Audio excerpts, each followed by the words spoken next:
So let's talk about motivation, why you shouldn't rely on it, and how to create more of it. So the problem with motivation is that motivation never lasts. One day you you might feel like I'm motivated, and the next day it's totally gone and you don't even know why. So when you are waiting for the motivation to hit before you take action, you are most likely going to end up not taking any action, because it's never just going to appear out of the blue and stay. And that's why so many people decide that they're going to start a new diet tomorrow, because today they feel motivated, but when they wake up the next morning, maybe they didn't sleep well, they're tired, they feel anxious, or they really want pizza, or whatever it might be, that motivation is going to be gone. And that's where most people redecide, and they decide that I'm going to wait a little bit longer. I'm just going to have one more binge or one more day. And they're hoping that that motivation is just going to come back out of the blue, and that they're going to feel the way that they felt the day before. And they're waiting for this moment to happen so that they can get started. The problem is that most of the time that doesn't happen. So these things with you being sleep deprived or whatever, they will always happen. And you cannot escape life. There is never going to be a perfect day that fits all of your criteria.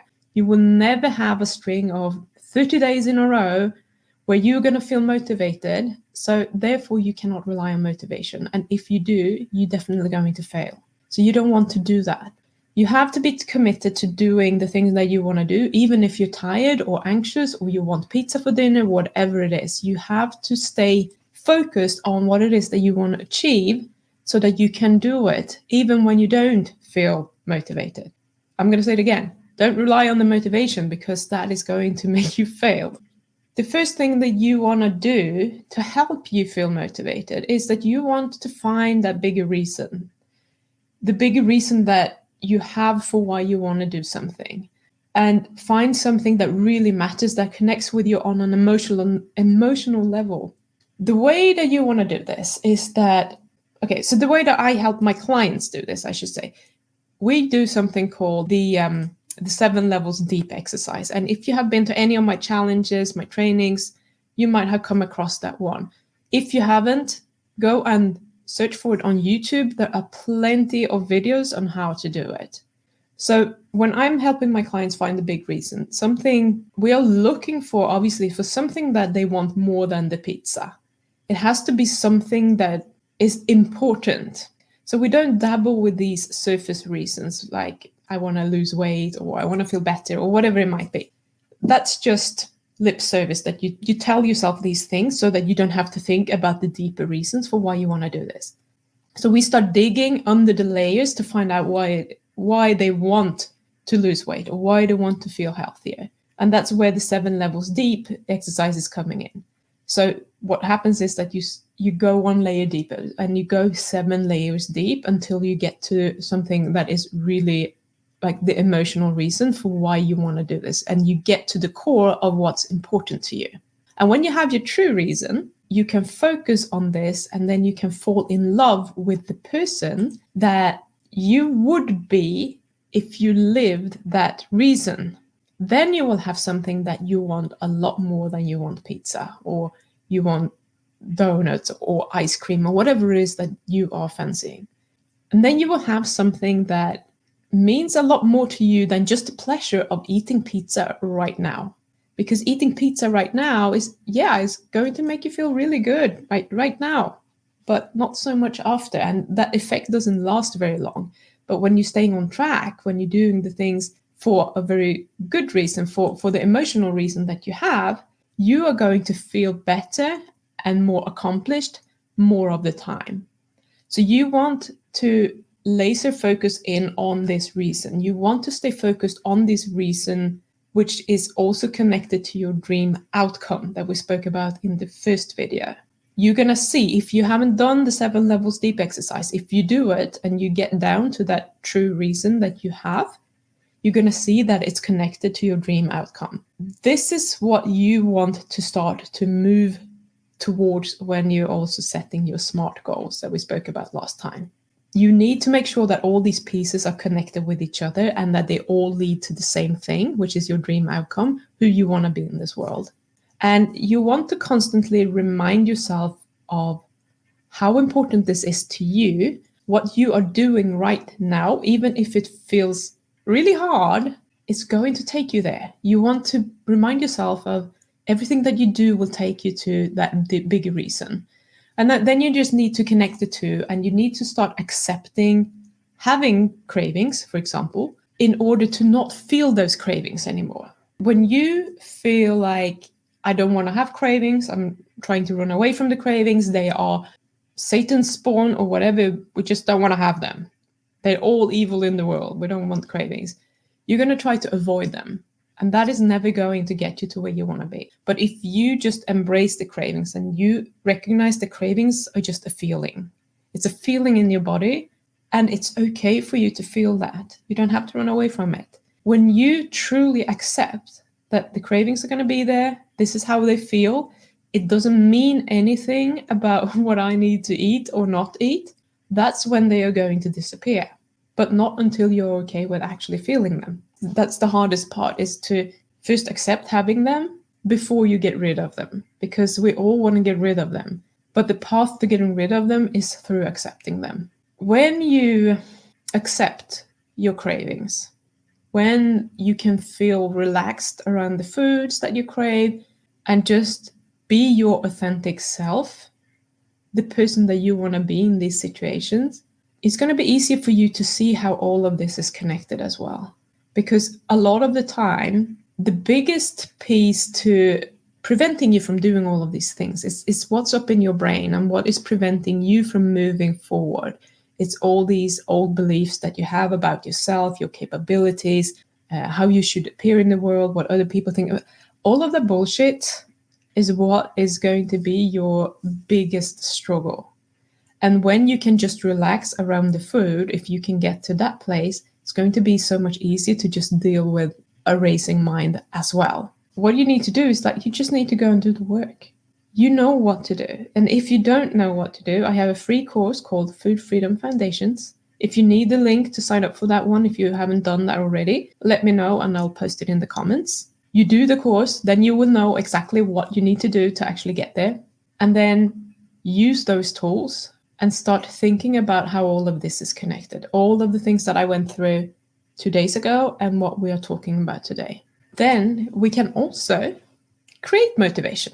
So it's not one thing or the other. I'm saying you shouldn't rely on it because we can't always create it, okay? But we can redirect our mind to staying focused on what's important and starting to recreate it. So when you connect with the bigger reason that you have for doing this on an emotional level, so I want you to really feel like if this thing, whatever it is for you, your bigger reason, if you had that, how would you feel then? And then you allow yourself to feel that way right now, and you connect with this emotion while you're doing the work to get there. You are going to feel a lot better, and you're going to start associating the cravings with feeling good. So the next thing that you need to do is that you need to recognize that there is a price that you're going to have to pay. You're not going to get any of this for free, unfortunately. So the crux is that once you have this big reason for why you want to do it, you want to connect with it on that emotional level, and then you need to accept the price that you're going to have to pay for it. Let's talk about the price, because when I say price, you're like, oh, do I have to sign up for a course? Do I have to? No, you don't have to do that. Probably going to be helpful, but that's not what you have to do. Let's say that you connect with this on an emotional level, and you think about what it will feel like when you have that dream outcome. And then you remind yourself about why it's important. You want to feel this emotion in your body the same way as you feel the cravings. It's really important that you do this, because we never want to do anything for any other reason than that we want to feel better. Like whatever you are choosing to do in the world, whatever you do is always motivated by you wanting to feel better in some way. You drink because you're thirsty. You go to work because the money will give you what you want. You're going to be able to pay your bills. That's going to feel better, and you want to keep your house, blah, blah, blah. You help people, or I help people because it makes me feel better. It makes me feel really good when I can help people. That's a motivation for me, because when I help you, I feel really good. When I get your email saying, this is amazing, it's changed my life, I feel really freaking good. You mow the lawns because it feels good to have a nice looking garden, or maybe because you want to avoid getting complaints about it. You're mowing it because you don't want to feel bad. But the emotions are always involved somehow. So everything we do is motivated by us wanting to feel different. All of these actions have consequences. Some of those consequences, they might not be a big deal. Some of them might be a very big deal. So each time you go to work, for example, you're losing 8 hours or more of your day. You could have spent that time with your loved ones. You could have slept more. You could have worked out. You could have read a book. But there are other things as well. So you might have to put up with a dictator boss, or you might have to work overtime when you don't want to work to overtime just because they ask you to. And you might have to sit next to a smelly colleague that never uses deodorant. You might be bored most of your day. You might hate the work that you're doing. Most people are still okay with giving that up for the money that they get. It's a trade-off. They get the money, so they put up with this. Even though most people might choose to complain about it. But it's still a choice that you are making. When we're talking about not giving into your cravings anymore and to stop eating carbs, the price that you have to pay, in my opinion, is a lot higher. And I want you to really think about what that price is for you. So the price that you have to pay is that you can't escape your miserable life. If you are miserable in life and you're eating because you're just not happy, you're going to have to face that life. You can't use food anymore to do it, because then you're never going to get out of it. And you're going to have to pay the price of feeling uncomfortable and learn how to be okay with it. You're going to have to pay the price of not making excuses anymore. Maybe you will have to pay the price of actively taking control and make choices several times per day to get this to happen. That might be the price that you have to pay. There is no way around it. You are going to have to pay a price, and it might feel very steep. And then you have to make the decision whether this is the right price, or if you are willing to pay the price. So there is no way around it.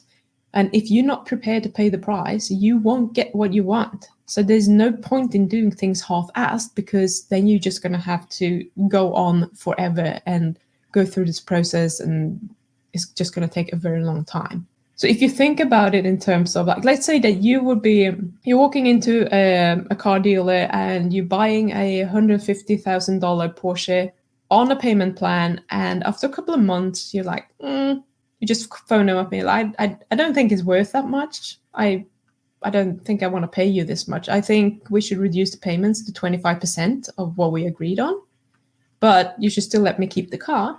After all, I paid the initial payments, so that's something, right? No one would do that, because you have a contract. It says that this is how much you have to pay. This is how many monthly payments. If you don't pay, there will be interest rate that you have to pay on top of that. The only thing you can do is give the car back and then pay the value that however much value you've lost on that car. And if you can't do that, then they're going to ask someone to come and knock on your door and ask you for the money, and they're going to come with the baseball bats and whatever. You owe them money. So you can't just get out of it. You cannot renegotiate the value of this car, because you agreed on the value of this car when you signed the contract. You knew this upfront and you agreed to it. So you need to do the same thing with your urges to eat carbs. Every single one of my clients tell me that they are willing to feel uncomfortable. After a few weeks, they usually try to renege on that. It's like, nope, not happening. I'm not making the rules. If you want this to happen, you need to be willing to pay the price. Are you willing to pay the price? Don't just say yes as a reaction, because there is a lot involved here. It's not going to feel good all the time. Yes, it feels really freaking good when you sit through a craving, when the craving goes away, when you don't go and eat the carbs, when you get all the energy from actually being on a good diet. You get that benefit, but you have to pay the price up front. And until you finish your payment plan, you will have to pay. If you miss payments, interest will be added. And then you will be ending up paying off on your investment for much longer than if you had kept up with your payments. It's the same thing. If you do everything, if you go into it 100% focused on doing the thing that you want to do, like you have a plan, you follow the plan 100% of the time, you're just doing it, you're going to get there a lot quicker than someone who comes up with excuses, doesn't pay the price. You get interest added, and the payment plan is going to stretch on. It's going to take you longer. The choice is yours. You can do it either way. You will probably get there if you just continue, but how do you want to do it? And if you don't think that it's worth the price, you probably haven't found your true big reason.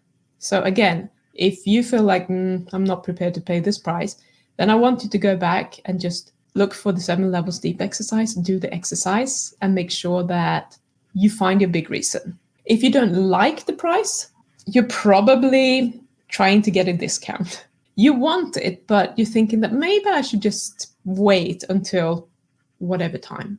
And maybe you think that if after the birthday and after Christmas and after this, it's probably going to work a lot better for me. That's just bullshit.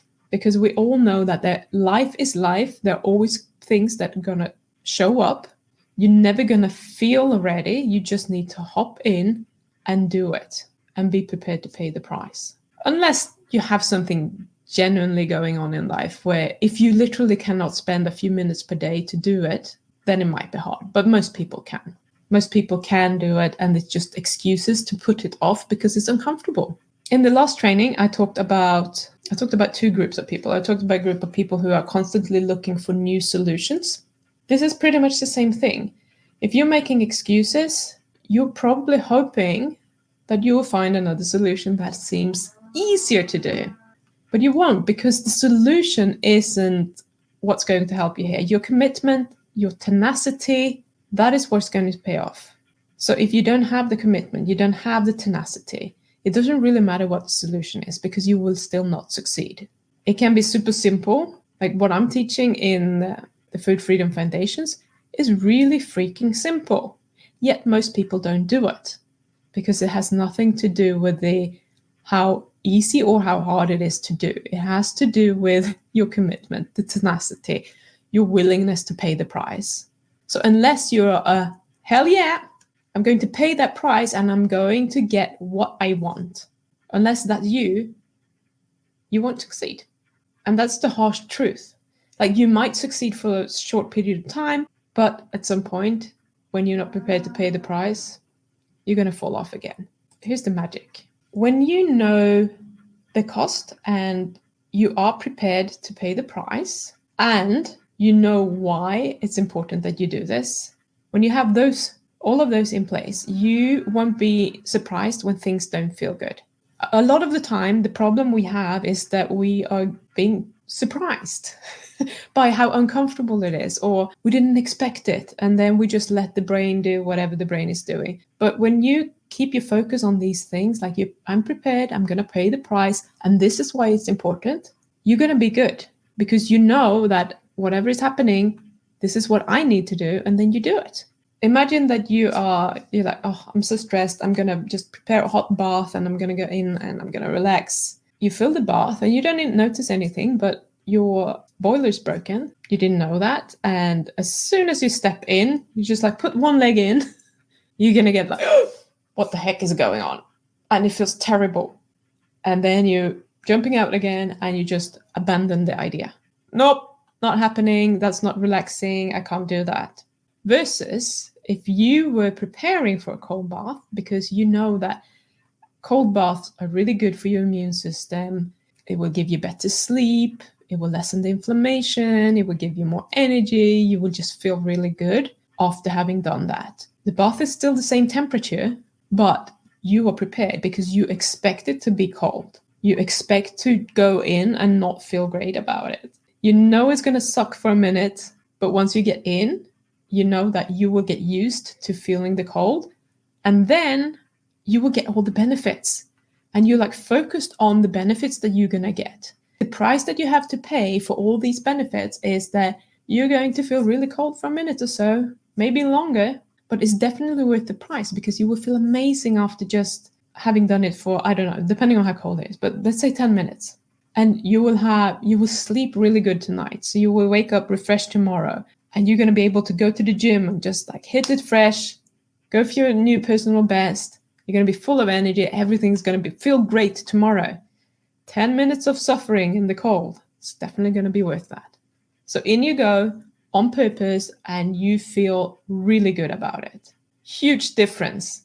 It's all about the expectation that you have when you jump in, and you knowing that there is a price to pay. Because you didn't expect to have to pay anything when you thought it was hot and relaxing. And then you're like, no, not happening. Okay? So it's always about expecting that it's going to be hard, or that you're going to have to do the work, and then be prepared to pay that price. Not only when you feel like you have accomplished something when you do this, you would probably be really proud of having done it. You would be proud of being a person that can do shit that is hard. It's not fun, but it feels really good to do these things that not everyone actually does. It kind of elevates you, and it gives you confidence, and you will start connecting the hard work to feeling good. So this is also a process. When you get used to doing hard stuff, and you can connect that with feeling really good after. Some people are getting hooked on this. Not everyone will, but you can start, and you can get your dopamine hits from that by just doing things that feel really good, but things that are hard. So when you focus on the health benefits that you want to achieve, and not on how terrible it feels in the moment, you're going to get there.